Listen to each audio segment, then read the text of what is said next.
What's happening YouTube? More motivation, back for another video.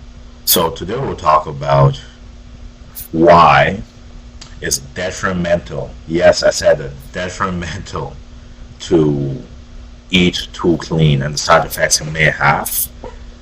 I'm somebody very guilty of this because in the past I may have overdone it, and I want to speak to anyone to prevent you from going down the path that I went. It went to a pretty dark path of eating disorder, basically binge eating, going crazy on cheat day, and things in that nature. So I definitely want you to avoid that. So we'll speak on a couple of things this video so that you're mindful and so that you don't get to a point you either don't have anything you do in your life, or you are having a bad relationship with food to the point you have very bad views about yourself and body dysphoric issues. So anyways, let's get into it. So I have a list of a couple of things here. So first we'll dive into the mindset aspect. So it creates an all and nothing mentality. Myself, all the people I've trained, not all but a lot of people that are too fixated on the scale. This all and nothing mentality is really bad because you will get to the point you're beating yourself up about things out of your control. For example, you're doing everything you can do. You're running every day, training every day, tracking as much as possible. The scale doesn't move. You beat yourself up about it. You beat yourself up about the fact that the scale isn't moving at the speed that you want. When it comes to weight loss, it's going to fluctuate. It's never going to always be linear. That's something you keep in mind. And to beat yourself up over it, it's more cortisol. You're increasing your likelihood of keeping body fat, decreasing your potential to build muscle, and decreasing your potential to even progress. And not only that, but you're destroying yourself mentally. So keep that in mind. So for myself in the past, when it came to this in particular, like I mentioned at the beginning of the video, how it led to an eating disorder problem. I would eat super clean 6 days of the week, and on the 7th day, I would go crazy. It was so bad, I would start at 12 as soon as it hit Sunday, and I'm eating junk food all day long. Can you imagine that? That's how bad it got. Anyways, so it destroys your mindset. It puts you in the place. It's an all or nothing mentality. It's nothing about sustainability. It's all about getting the result as quick as possible. When it comes to your body, quick isn't better.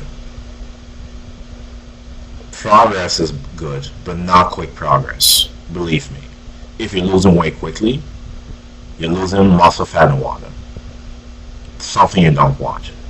That can be a future video. Next is mentally exhausting. I can speak for myself, and a lot of bodybuilders can attribute to this. When you're in a low calorie deficit, and you're eating things like chicken and rice, nothing on the rice, nothing on the chicken, just plain, and doing that for months at a time, you are tough to be around. You crave everything. It's bad. That defeats you mentally. If you know you have to do a cardio session, if you know you have to wake up early in the morning, lift, all that is dreadful. Dreadful.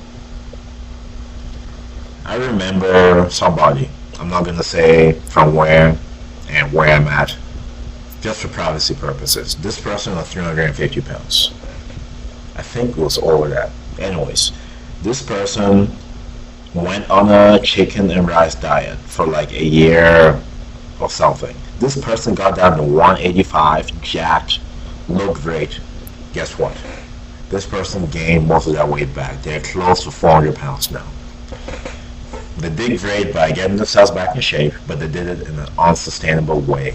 That could have been the most mentally exhausting thing to deal with. And not only that, this person did cardio every single day, twice a day, with weights. Monday to Sunday. Miserable. Now, they gained the weight back. This is just a warning to any of you out there thinking that you're going to do all this to get the result quickly. You will just go back to old ways if it wasn't sustainable in the first place.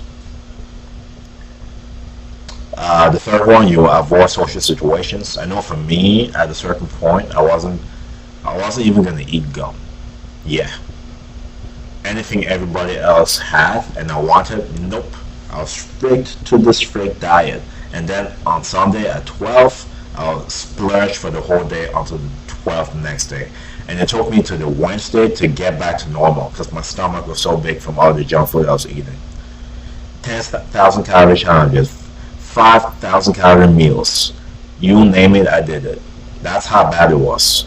So don't get to that point. You're eating so clean, nothing else matters but when you feed that, what's the word I'm looking for here? That craving.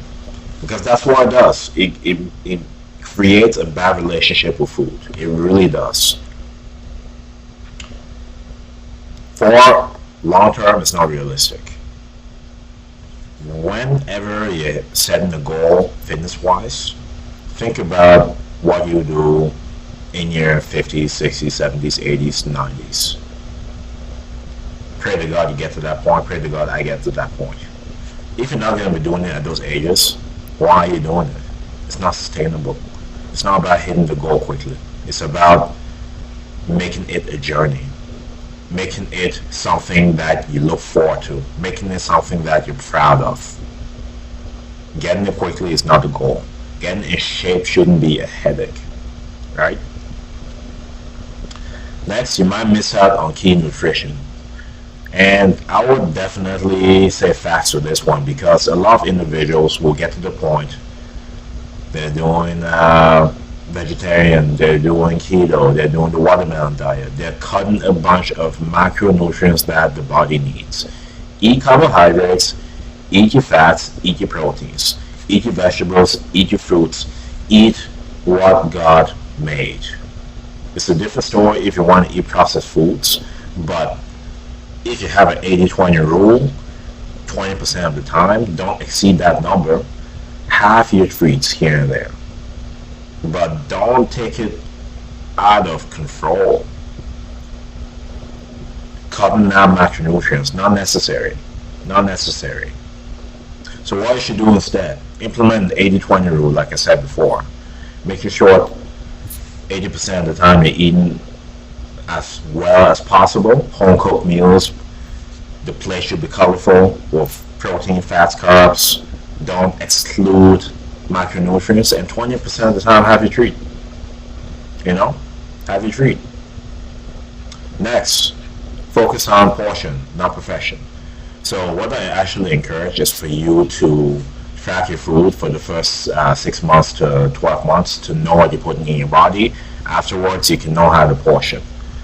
I can do a little video on how to do the portion method to know what to do when it comes to portioning your food. Next, add more nutrients. Don't just eliminate. We already spoke about that with the 80-20 rule, so I'll not speak on that anymore. Be flexible. 80-20 rule again. So my whole point of this video, eating too clean is detrimental. If there's any questions, is there any things you want me to cover in another video, let me know in the comment section. But other than that, may God bless you. Thank you so much for watching the video. Like, share, subscribe, stay tuned for more videos. God bless.